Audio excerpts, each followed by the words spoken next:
Welcome back to the library, dear wanderers. Today we're gonna head back to Library Wing 1, the Hidden Nest. Back to the first Oak's shelf, where we'll pick up the first work we see. This one was brought to the library by Progress Made. We've read a few of their works before. Without further ado, The Hollow Stump. On your way back from the buried arena, you decide to take a shortcut through an alleyway. The brick and mortar buildings above blot out what little light remains this late, and so you flick open your lighter. The tiny ball of red flame leaps out, bouncing along over your shoulder. With its warm glow, you notice a gap in the buildings next to you, a shallow depression in the wall just deep enough to shelter an old stump. You've nearly passed it when your eye catches the glint of silver and you turn to investigate. With a subtle hand motion, you enlarge the flame. Carved into the bricks of the arch above the stump are silver-painted runes in the Trailic tongue, a language common to most nature spirits. The only word you recognize is exchange. You search in your deep pockets and place the first thing you grab on the stump. You wait for a few minutes, but waiting alone in a dark alleyway is never a smart idea, especially on a core island.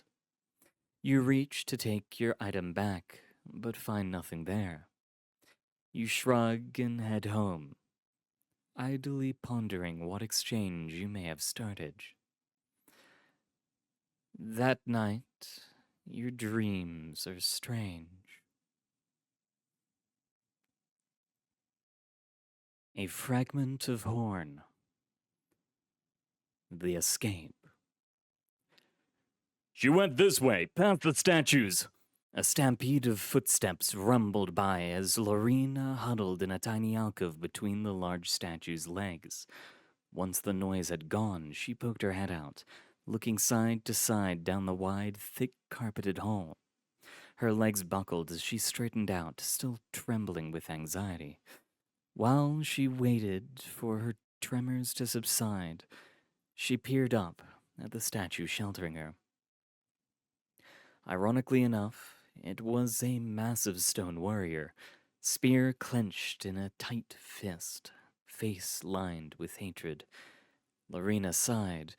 After all that the warriors had done to her, this tiny opportunity felt like far too little, far too late.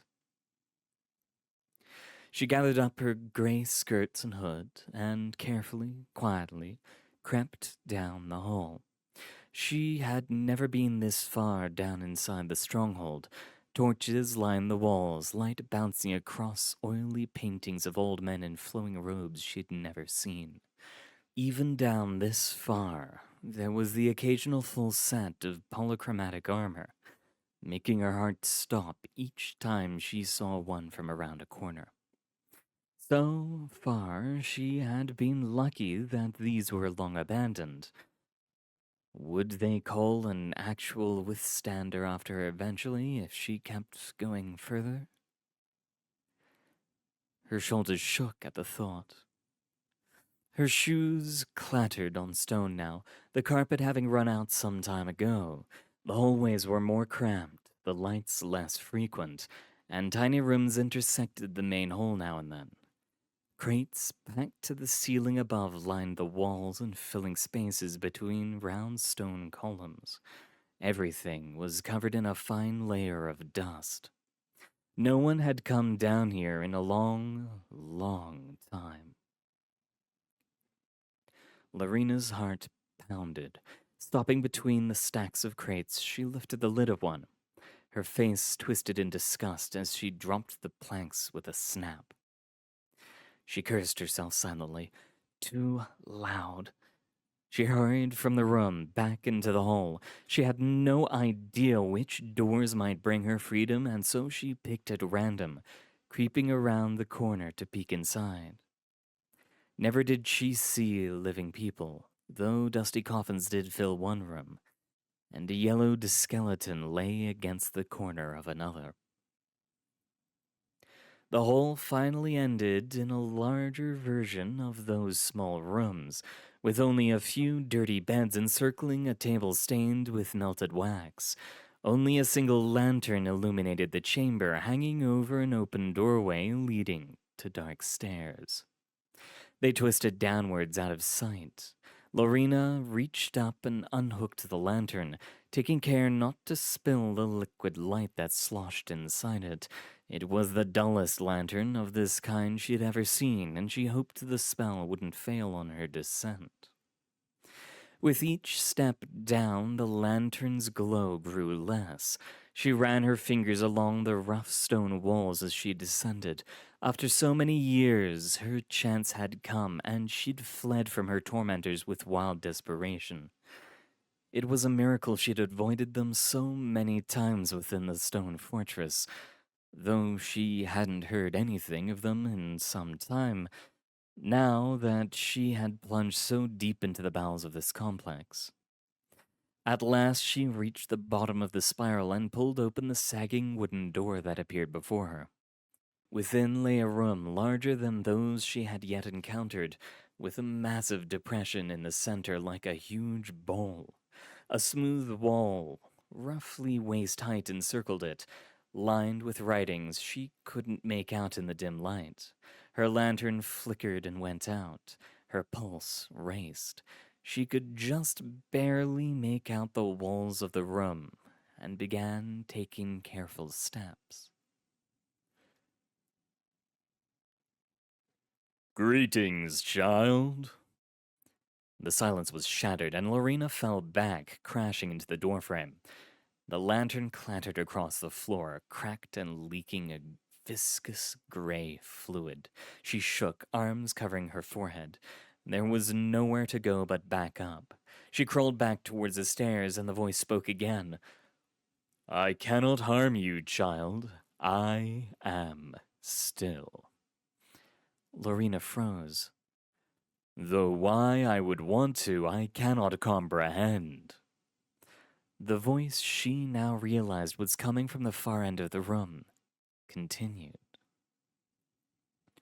"What brings one of such old magic so deep within our walls?"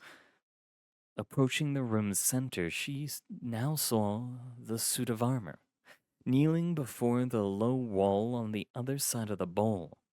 Both palms rested on the wall. No, were part of the wall. His metal body was covered too in the writing that flowed across the barrier. And as the distance between them closed, she saw that color swirl around the elegant script like a painted breeze. His helmet, frozen, looking out over the ball, spoke more quietly now. "Regardless of why you are here, I must tell you of what remains here. It is my duty, the reason for my stillness." She knelt next to him and looked over the pool. For she now saw the depression was filled with a liquid so dark and so still that from afar it looked empty and dry. "This is the Eye of Nadir. In times long past, before so many creatures began appearing on these fractured shores, the Eye was already ancient. Our discovery of it led to the construction of this very labyrinth, though it has been so long I doubt many of those above still remember." His voice was hollow, solemn.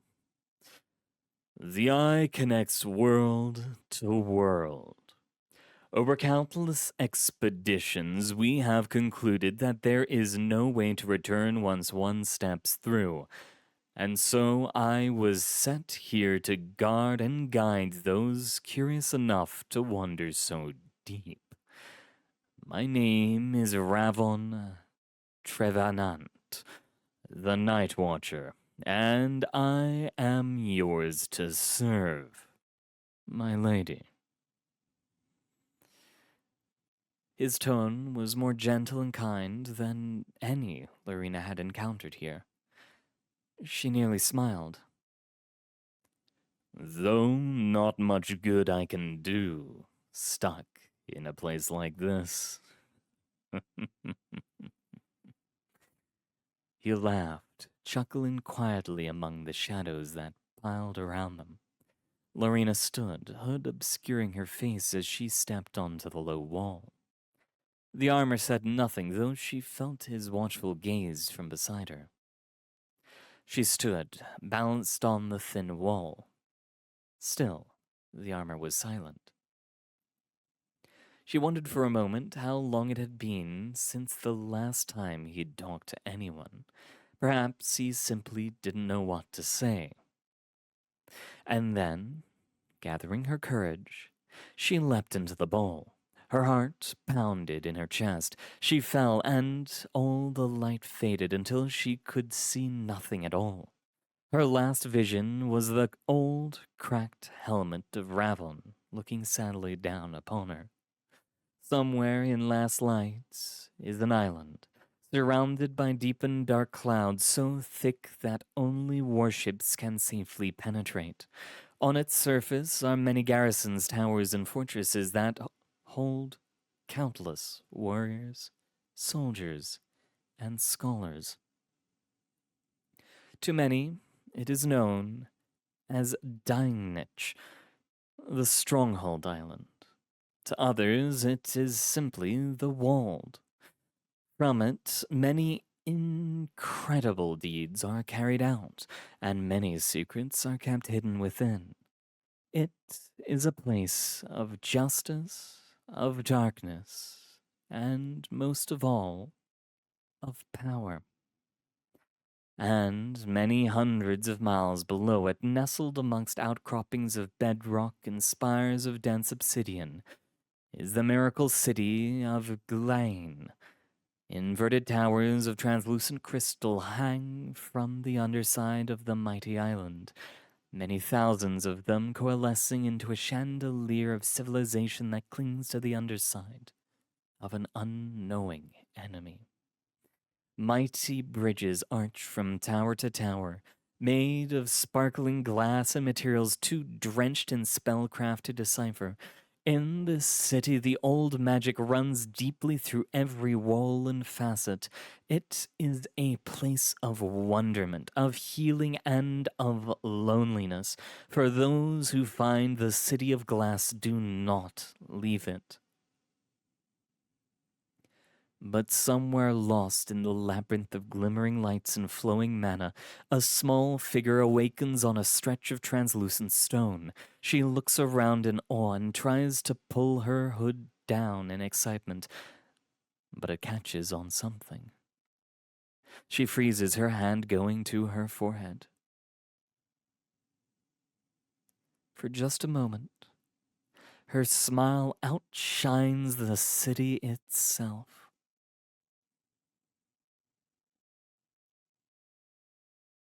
A little bowl of clay. The held. Scents of vanilla and sugar waft through a cramped alleyway. Tiny windowsills nearly touch above, blotting out the warm yellow light from a cloud-wrapped sky. A tall creature reclines on faded marble steps outside shadowed stone doors, framing a cozy cafe. An intermittent stream of tired-eyed early risers trickled into the sweet-smelling nook. Two small children, both wearing light brown hoods, dart up the steps to either side of the creature. The sound of young laughter tickles its ears. The creature opens one large, deep gray eye. Standing in front of it is another child, wearing a hood in dirty yellow. Bright yellow eyes peer from the shadows of the cowl. Before it can move, the child reaches out, pulling a tattered, mud-splattered blanket behind. The child races up the alleyway and is gone. The creature blinks slowly. It stretches, revealing long arms that had been hidden beneath the blanket's folds. The arms are smooth, as is the rest of the gray body. It wore no garment save for a threadbare bolt of cloth around its waist. Thick legs ending in square-toed feet crouch, then straighten out. Inside the cafe, a scowling golden-haired youth pounds once on the window's wooden frame. The creature's long shadow had fallen across the table inside, obscuring the lines of language carved into it. The tall gray vagabond nods modestly and moves forward. It walks out of the alley amidst a gush of red and orange leaves, stirred into whirling patterns by the narrow passage. The light is brighter here, and the creature squints, peering down a wide concourse of shops and restaurants like the one it had left in the alley.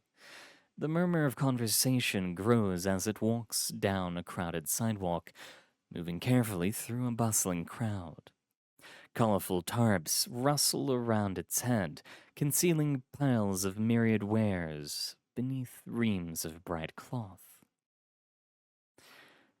The haggling of bargain hunting, the clinks and clangs of capital-changing hands, and the strange fragrance of exotic foods and spices filled the air of the dead-end market. The creature meanders from stall to stall, peering over the heads of oblivious shoppers to gaze at shining glass and molded clay. It stands head and shoulders above the crowd, looking down at each passerby, yet not a single one meets its carefree gaze. As it nears the edge of the market, it hears a voice cry out. Clad in dark robes, a slender man shouts in frustration as a trio of small forms bounds through the thinning crowd.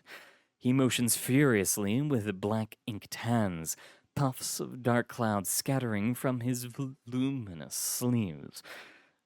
The small ones, dodging under legs and over crates stacked against the wooden market stalls, nearly collide with the large gray golem as it moves to block their mad dash.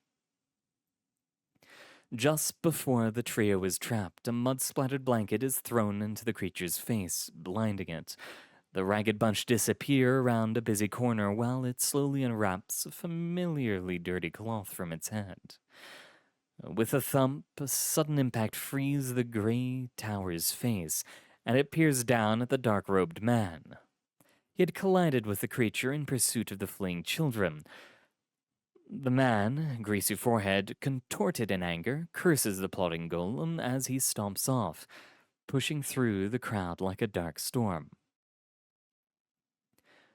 The creature smiles. It slings the blanket over its shoulders, steadily working at untying a small knot tied at the edge of the patchwork cloth. It comes to a stop before a stone bench, beyond which a smooth railing divided land from empty sky, the edge of the market and island, and it was here the golem sits, legs hanging out over the void. The blanket's knot comes undone at last, and a brilliant blue stone tumbles out. The creature watches it fall until it vanishes among the swirling clouds. It leans back against the bench and closes its eyes, blanket wrapping it warmly. It dreams of sapphires, of glittering oceans full of shining gemstones. It dreams that its own gray skin is patterned in swirls of blue, light and dark color spun into gradients of intricate rings that almost seem to move. It dreamt of a titan larger by far than itself, strong arms holding it tight under the weight of the world.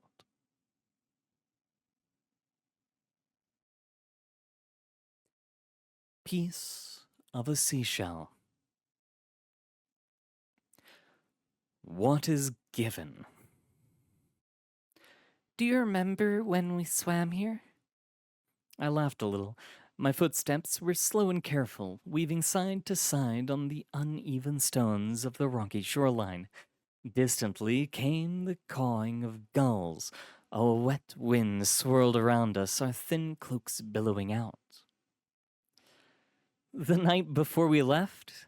Yes, I remember it. I stood, turning my face into the chilling breeze. I screwed my eyes shut. I remembered it most nights lately. I heard the taps of my companions' worn shoes as they danced around me. When they stopped, I opened one eye. She stood in front of me, silhouetted against blazing yellow clouds that swelled over the horizon. Her hair spilled out over faded yellow hood, rose gold and vibrant as it ever had been. When she suddenly spun around, I was caught smiling. She grinned wide in return and reached out a hand. My face hardened. I walked past her. She fell into step beside me, still with that brilliant grin. Together we walked into quietly lapping waves of aquamarine. Diffused golden light sparkled on the surface, obscuring the vibrant corals beneath that spread out for miles. Tiny iridescent fish flittered through the shadows of the reef. I had given her a scale, I recalled. It shone darkly like an oil slick, with a rainbow hue hidden inside. She had accepted it with more ceremony than I'd expected, her eyes wide and face serious. Did you keep the scale? My voice shook, shattering my stoic facade. She reached down into the water and stirred up sediment. I watched the swirls of dust spread. I did. It was in my pack. She straightened up, looking straight at me. I glanced away. It helped me get through some of the worst nights, you know? When we'd made camp somewhere dark and you were standing watch. I had it with me the whole time. I'd started to walk back towards the shore before she'd even finished.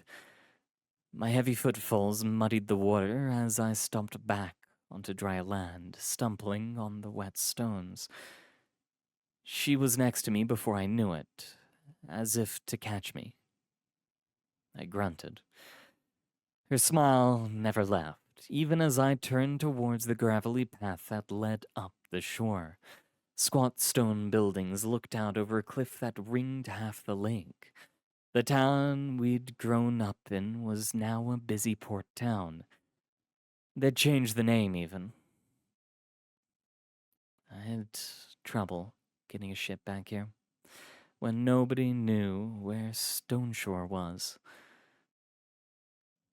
I'd made it in the end, though, thanks to an old sky trawler from the next town over. Crystal Pier they'd changed it to. Poor folks wanted more rich tourists, I'd guess. I traded him one of the woolen coats I'd brought as thanks. Looked like he needed one, out there shivering on the station docks. I sat on the edge of the hill, the sea spread out before me. When we were kids, we thought it went on forever. But now I knew it just covered most of the island. And compared to most, our island wasn't that big. A saltwater lake was uncommon, sure, but it was nothing compared to the real wonders out there. When I'd been small, everyone talked about how the end of everything was coming, how the worlds were dying and life was fading. It had seemed insane how nobody wanted to go see what was out there before it was all gone. One night, it had all become too much, and I'd packed a bag and walked all the way out to the station. She'd been sitting there, on the wall, pack resting beside her like she'd known all along. I chuckled. Maybe I had been obvious. I felt her back against mine as we watched the churning sky. Somewhere hidden away in those clouds were supposedly a people older by far than any of us leftovers.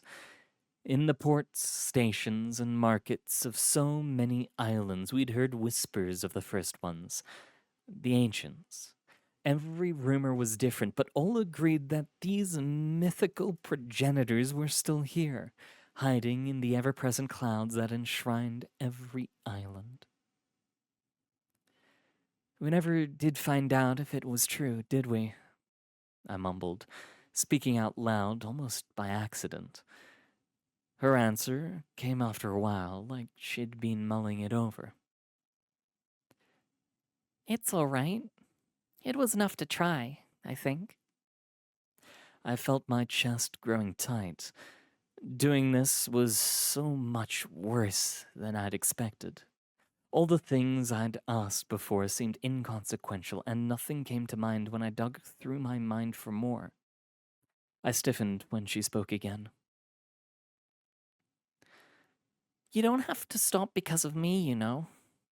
I'd never seen you happier than when we'd step onto a new island. Keep going, Bernard. There's no Her voice cut off as I pounded the dirt on the hillside, my chest so tight that my breaths were short and shallow. No. Don't say that you don't matter. You were such a huge part of why I was like that. How great it felt to explore places. It was you, more than... My voice broke fully. My chest heaved as I sobbed into the quiet morning. Though the light never really changed, the town still kept time with clanging bells from a tall steeple. 6 peals of bells complemented my own discordant noise. It wasn't until 8 long chimes rang out along the silvery shore that silence returned to the cliff. I drew my sleeve across my wet face and stood on shaking legs. Soon enough, the trollers would start prepping their narrow boats and weaving tangled nets for the day's work. I would be best to go before I'm recognized. As wide-brimmed straw hats gathered at the pier, I stepped quickly under the eaves of the rough stone buildings, vanishing into the alleyways of my youth with practiced ease. The babble of small-town gossip drowned out what little noise my footsteps made on smooth cobblestone. Just before it was out of sight, I glanced back towards the sea. I thought I could still make her out, standing on the hilltop against swelling clouds. I blinked, my vision blurring. When I cleared my eyes, there was just the hill, green and bare. I sighed and followed painful memories away.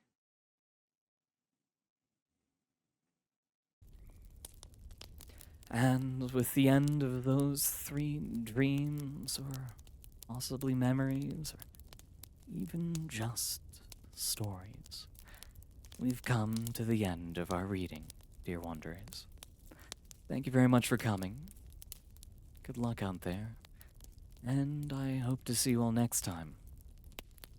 I do apologize for all the delays in the videos, but I'm sure I'll get on to some level of schedule sometime soon.